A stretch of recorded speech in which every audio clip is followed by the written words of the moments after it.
Next up, we have Laura Cassette on why Americans should care about Latin America. Change the title, sorry. Okay, I think mine is right.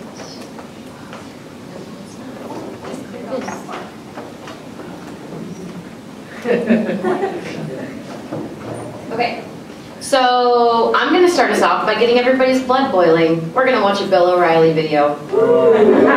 Yes, we are. Okay. Okay, wait. Hear me out. Hear me out. It's not just to bash him, nor is it to say that all Republicans are horrible immigrant-hating people. It does have a point, I promise. Points memo, how the left wants to handle tens of thousands of children illegally entering the USA. Today, the New York Times, a liberal standard bearer in this country, ran an editorial entitled Innocence at the Border. Basically, the Times saying that the Obama administration should provide massive humanitarian aid for about 50,000 children who have illegally entered the USA since last fall, and the hundreds more who come every single day. Times admits the Obama administration caught by surprise by the border surge, but describes the children and some of their parents as refugees. That's the headline. Liberal America trying to convince us that poor people in Central America, Mexico, and everywhere else are fleeing economic oppression, therefore they are refugees. Therefore, we have to accept them, pretty much support them for years, and allow them to stream across the border at will. The left points out this is humane and... All right, that's enough of that. So, Ian Reed showed us this video at the very beginning of the semester in my Latin American U.S. Transnational Migration class with Sarah England. After he showed it to us, he asked us to analyze what O'Reilly had said, what his main points and arguments were. And the main one that stuck with me was, immigrants from Latin America are not our problem. I think it's fair to say that a large portion of the U.S. population is thinking exactly this. How many times have you seen posters, watched marches, or heard people say hateful things toward Latin American immigrants? I know I've seen a lot. And a lot of them base their hatred on the idea that they are not our problem.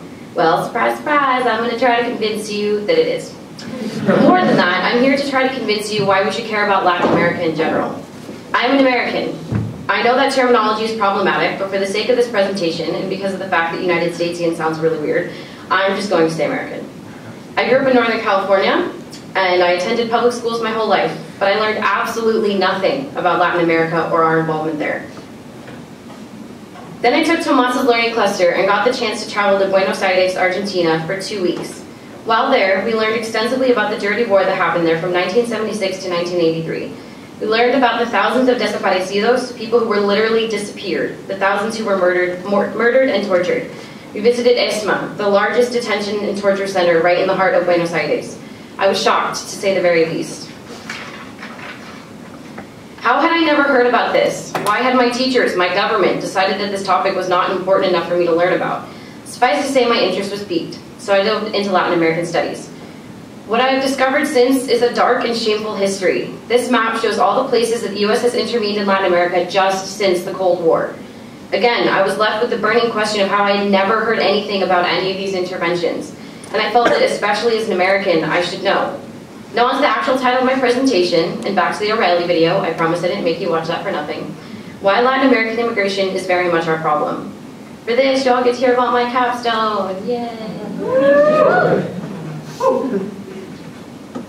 So, my research question for my capstone was very centered around this issue of immigration not being our problem. Having already studied Latin America for the past 3 years, I doubted very much that this was the case. So I started doing some research, and I found a surprising lack of scholars who had tackled this issue. So I attempted to be the first. Though I initially set out to do a case study on all of Central America, I realized this was way too big and I would have to narrow, so I focused on just Guatemala. I also feel like the story of Central America is especially important to tell. How many times have you heard people say, yeah, it's all Mexican immigrants who work there, haha, something of that sort. And I'm like, oh, did you ask every single one of them where they're from? That's crazy. And they just get annoyed and look at me like I'm one of them damn hippie liberals, but my point still stands. Though the vast majority of Latin American immigrants are Mexican, not all are. In the 2010 census, Mexicans made up 63% of the Hispanic population, while Central Americans made up 8%. Obviously the number of Mexicans is much greater, but the number of Central Americans is significant as well. Okay, now onto my capstone. Basically consisted of 3 parts. The first part had to do with PB success. Does anybody know what that is? If you've taken a class with Ian Reed, you most likely do. Okay, so PB Success is the CIA orchestrated overthrow of Jacobo Arbenz. Though all CIA orchestrated coups are tragic, this one was especially so. Admittedly, Guatemala did not have a great track record of democracy, but in 1944 they experienced a revolution, after which democracy flourished. A man named Arevalo was elected president and many social and economic reforms ensued.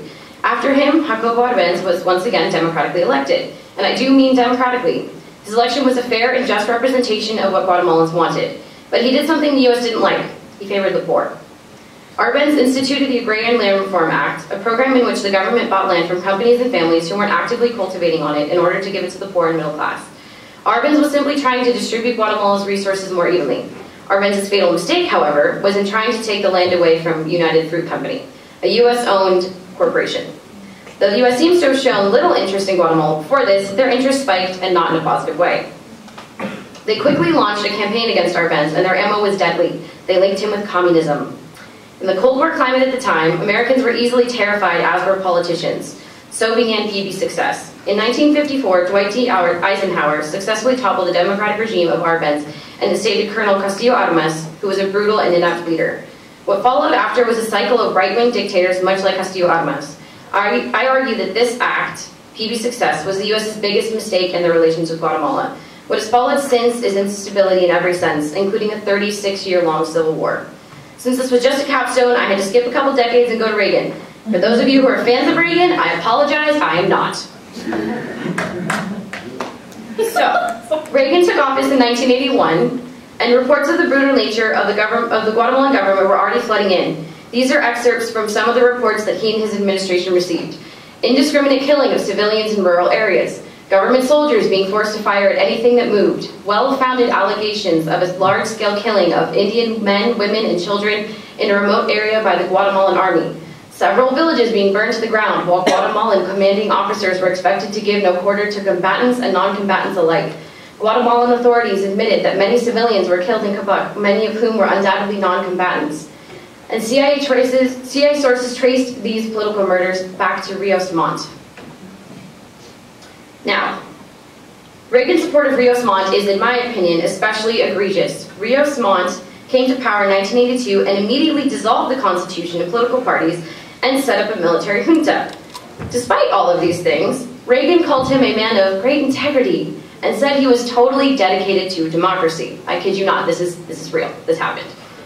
So, Rios Montt has since been convicted of genocide by Guatemalan courts as well as by a UN Truth Commission. This report also proved that 93% of the violent crimes committed during Guatemala's civil war were committed by the state, while only 3% were committed by leftist guerrilla groups.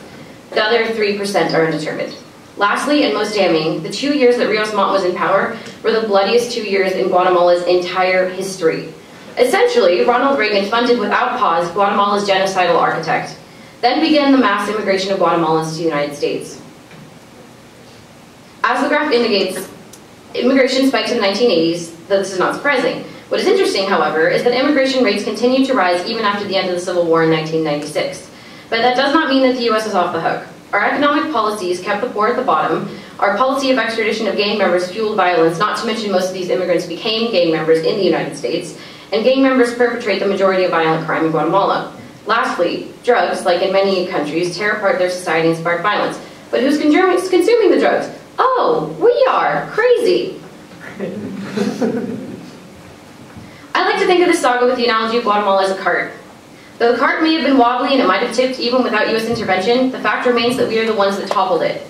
Whether or not the cart would have toppled without us is speculation, but we did topple the cart and we can see the consequences.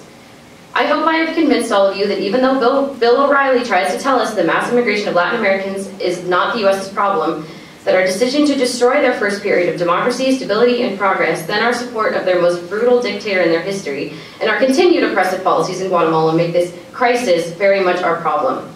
I know my language is strong. I know I'm probably one-sided, but I am unstoppably passionate about this topic, and I am also angry. Angry that my government has failed to teach its youth about these crucial issues. Angry that taxpayer money has been used to destroy the well-beings of several Latin American countries. And I hope to all hell that whatever I do in the real world, I can change this, even just a little bit. Thank you.